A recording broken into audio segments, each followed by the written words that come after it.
दोस्तों, जैसा कि आप सब जानते हैं कि भारत कई बार बाहरी शक्तियों का गुलाम बन चुका है। लेकिन अगर किसी बाहरी शक्ति ने भारत को सबसे ज्यादा प्रभावित किया है या कहें लूटा है, तो निश्चित तौर पर अंग्रेज ही हैं। लेकिन जब अंग्रेज भारत आए थे तो उनके लिए भारत पर राज करना इतना आसान भी नहीं था, क्योंकि भारत के एक विशाल हिस्से पर मुगलों का राज हुआ करता था। और मुगल उस दौर में कितने शक्तिशाली थे, इस बात का अंदाजा आप इसी बात से लगा सकते हैं कि कई कोशिशों के बाद भी अफगान से लेकर मराठा और राजपूत तक उन्हें हरा नहीं पाए। लेकिन उसी दौर में जब अंग्रेजों ने भारत की धरती पर कदम रखा तो उन्होंने मुगलों को भी अपना निशाना बना ही लिया, जिसके पीछे उनकी एक अच्छी खासी रणनीति भी थी, जो उस समय इतनी नई और प्रभावी साबित हुई कि कुछ दशकों के संघर्ष में मुगलों ने अंग्रेजों के सामने घुटने टेक दिए। आखिर अंग्रेजों की वो रणनीति क्या थी और मुगलों की वो कौन सी कमजोर नस थी जिसे पकड़कर अंग्रेज मुगलों से जीत गए? आज के वीडियो में हम आपको यही सब तो बताने वाले हैं, इसलिए बने रहिए हमारे साथ इस वीडियो के अंत तक। ये वक्त था 16वीं सदी के आखिरी साल का, और उस वक्त भारत इतना संपन्न था कि दुनिया का उत्पादन का लगभग 1/4 हिस्सा तो भारत से ही पैदा होता था। और कहीं न कहीं ये कारण था कि पूरी दुनिया भारत को बड़े गौर से देख रही थी।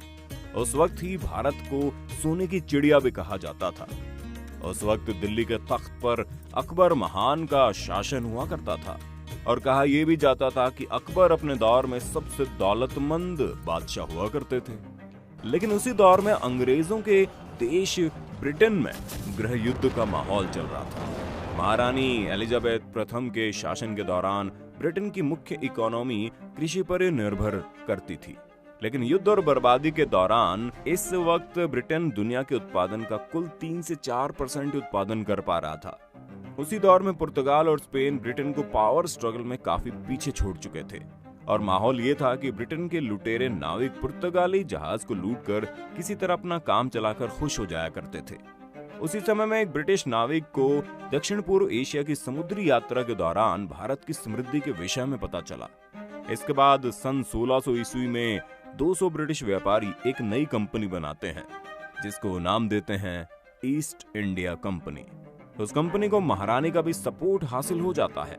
अब बात भारत की करें, अब तक अकबर मर गया था। जहांगीर को नया मुगलिया बादशाह बना दिया जाता है, और इसी के साथ 1608 में कैप्टन विलियम हॉकिंस सूरत में सबसे पहले अपनी कंपनी के व्यापारी जहाज के साथ आते हैं। वो भारत में एक नई कंपनी यानी ईस्ट इंडिया कंपनी बनाने की घोषणा करते हैं। अपने इसी व्यापारिक चोले को पहने हुए कैप्टन हॉकिंस और उनके साथ थॉमस रोब जहांगीर के दरबार में पहुंचे, और वो जहांगीर को अपने खूबसूरत और महंगे उपहारों और फायदेमंद व्यापारी समझौते का प्रस्ताव देते हैं। लेकिन उस वक्त डच और पुर्तगालियों के दबाव के कारण जहांगीर पहले तो ये प्रस्ताव ठुकरा देते हैं, लेकिन अंग्रेज लगातार इसमें कुछ और बेहतर डील जोड़ते हुए बादशाह को लगातार प्रस्ताव भेजते रहते हैं, और एक वक्त बाद जहांगीर अपने व्यापार करने की रॉयल परमिशन दे देते हैं। सूरत, मुंबई, पटना, मद्रास जैसी जगहों पर इसके बाद अंग्रेज अपनी फैक्ट्रियां स्थापित करने में व्यस्त हो जाते हैं। इन फैक्ट्रियों ने लगभग सबको आकर्षित करना शुरू कर दिया था। कई भारतीय व्यापारियों ने भी इन फैक्ट्रियों से जुड़ना शुरू कर दिया।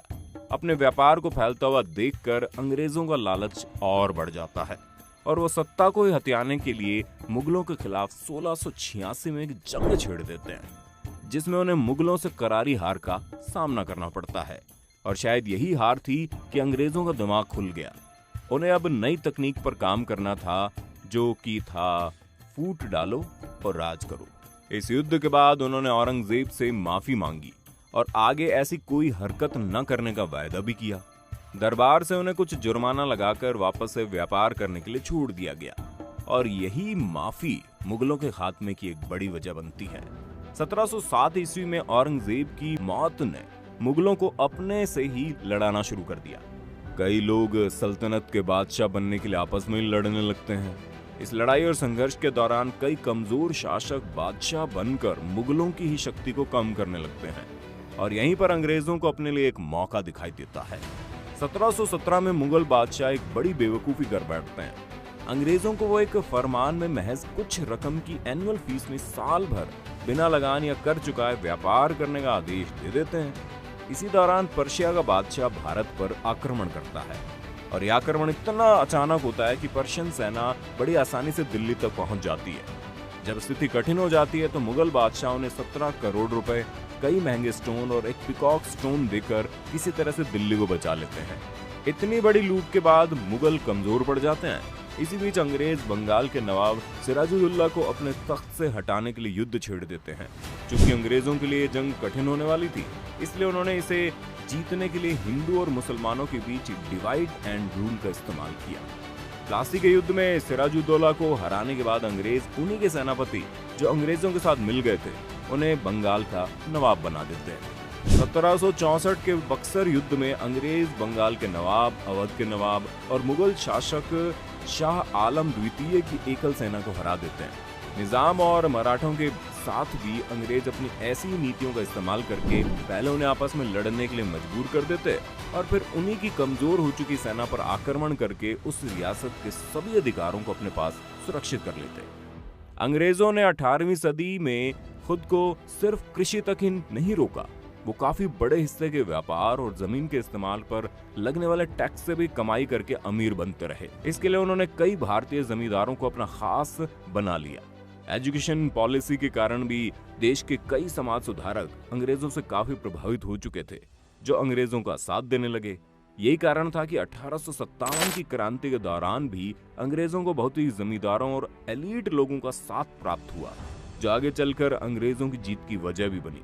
इस क्रांति में जीत के बाद आखिरी मुगल बादशाह बहादुर शाह जफर को अंग्रेज बंदी बनाकर रंगून की जेल में भेज देते हैं और उनके सभी बेटों को बड़ी क्रूरता के साथ मौत के घाट उतरवा देते हैं।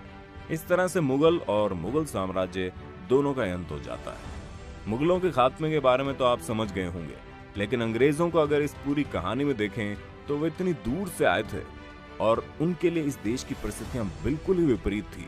उसके बावजूद उन्होंने जिस तरह से असम में साम, दाम, दंड और भेद का इस्तेमाल करते हुए मुगल बादशाहों और उनकी रियासत के राजाओं को पराजित किया, वो उनकी गहरी कूटनीति और व्यापारिक सूझबूझ को दिखाती है। आपकी मुगलों के हार के बारे में क्या राय है, कमेंट में बताइए। अगर आज की ये वीडियो आपको पसंद आई हो तो इसे लाइक करने के साथ साथ अपने दोस्तों और रिश्तेदारों में शेयर जरूर करना।